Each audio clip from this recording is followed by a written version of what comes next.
Welcome back to another episode of Horror Galore, and we're starting off with this DVD that is very foggy. You can barely see this, but it is The Curse of La Llorona, or as the lady says in the movie, La Llorona. I don't understand how two L's make an H, but that's Spanish, so it apparently does. Now, I did not see this movie in theaters. I saw the trailer for it and went, oh, that looks stupid. Had I seen the fact that it says from the producers of the Conjuring universe, I would have went, oh, I guess we're watching that. Problem is, they never made any reference to that, to Conjuring, in the trailer that I had seen. I don't know if there's other trailers that they mentioned that.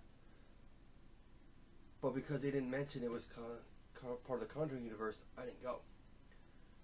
Which is why the movie didn't do well in the theaters. It's the lowest grossing movie in the entire franchise. Because it, as far as I know, it had no connection to in the media. So the story is that it's in Mexico. I don't remember what time. She's a young woman. She marries a prosperous man, has two children with two boys, and then she sees her husband embracing another woman. She takes the two children to the river and drowns them both. And then, because she then reality sets in, and she realizes that she just drowned the only two men that love her, essentially. She just destroyed her world. I think she commits suicide, and because of that, God doesn't let her into heaven, and she's forced now to roam the earth, looking for children to replace the two that she killed.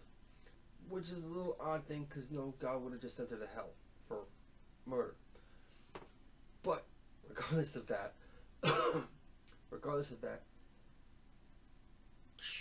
you fast forward into modern times. It's the 1970s. La Llorona shows up. It was actually a bit predictable. The mother is a single mom. Her deceased husband was a police officer who was shot down.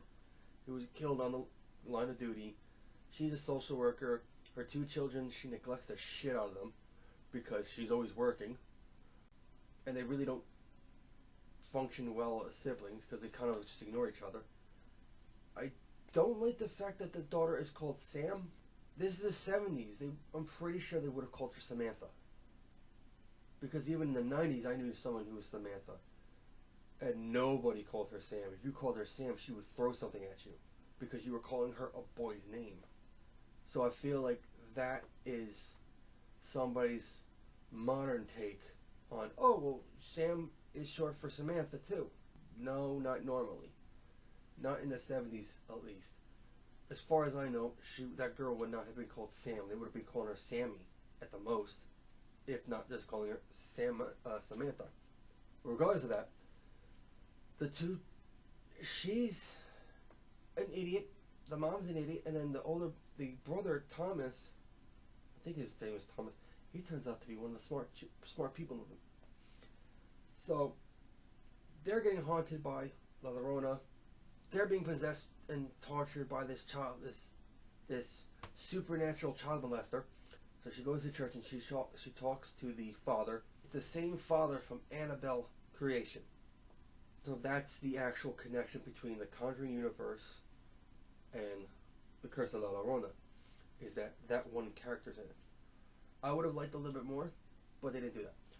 The priest says that Father, whatever his name is, says that, well, there are people that can help you, but this takes time. And it is at that point he should have said, there are people such as the Warrens, but they work for the church, and it's going to take time for the Warrens to come down here. Even if I call John directly, or if I call, that's what they should have done. That should have been the part of the script, that he specifically mentions the Warrens. There's nothing from this film that shows up in The Conjuring. So anyway, they don't mention the Warrens. He just happens to retail very vaguely that there were certain instances that I dealt with that taught me that not everything is explainable through God. That there are things that God doesn't control, and this is something that one of those things. So because the church will take forever to get down there and deal with it and all the paperwork, the father sends him to another guy who used to be part of the church, and he denounced his priesthood because they make it seem like he denounced it because of all the paperwork. So now he runs his own essentially he has an exorcism shop. So they go down there and he lifts up some box and pulls out like what looks like wind chimes. At the end of them, I would have had at some point, though, you see the wind chimes moving to show that La Llorona is coming, and at the end of the film, I would have had Mrs. Warren like showing one of them putting up a nail and her hooking those the wind chimes up there, because then it would have been more of a connection to that film, to the Conjuring franchise. But he just pulls out wind chimes and he goes, I don't think that's going to work. And he goes, not just this. But then they never do anything with the wind chimes. And then he gets all this other stuff. And once you get to the essentially the climax, it's like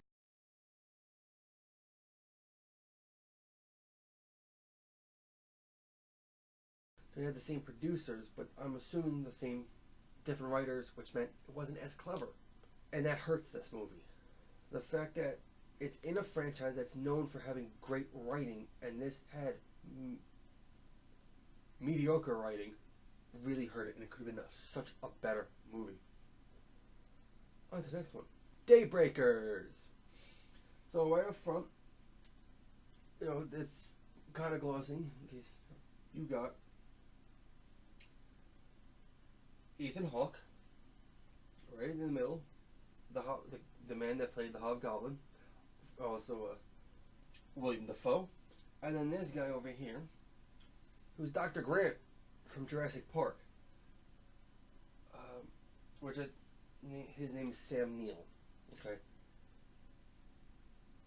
Daybreakers takes place in a world where vampires exist, and not only do they exist, they have taken over. They hunt humans down and feed off their blood. And now, Defoe's character is a vampire at one point, who I think he falls asleep while he's driving his a '69 Mustang during the day, and he, not paying attention, he hits a pole, goes through the windshield. He's a vampire. It's daytime. He ignites. As he's burning to death, he winds up falling into the river. Pops out, and he's completely cured. No longer a vampire. And then, sometime later, Ethan Hawke is the top biochemist, and he's been working on some sort of synthetic blood, because they know that the humans are, like, there's 1% of humans left. They're almost completely extinct at this point. They just straight up hunted us the way our collective ancestors hunted the American bison. Or is it American buffalo? Regardless, that thing that we hunted to extinction. So, because they hunted humans to extinction, the 1% are missing. Nobody knows where they are, and they're still hunting, and they're looking for a synthetic fuel source, a synthetic food source. And Ethan Hawke happens to not even want to be a vampire, to the fact that he doesn't even drink human blood. He drinks pig blood. It winds up being a good movie anyway. It's one that I didn't see this in the theater. Got the Blu-ray, watched it. I was like, okay, it was pretty good. There's not a lot of horror in it though. Just so you know, it's more of a drama. But regardless, it's still fun. So, next movie, Bram Stoker's Dracula. I already talked about it in a previous video. Gothic horror. It's a good film. One of my favorites. Okay. Next movie. Don't Breathe.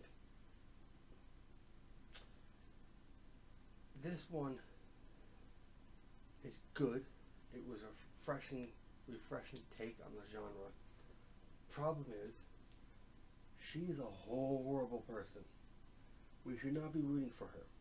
She makes her life off robbing people, gets into a situation where she's now the victim, the possible victim, and then winds up still robbing the person and makes her way off. It's one of the few horror movies where a lot of it takes place during the day, and it does a good job as a horror film.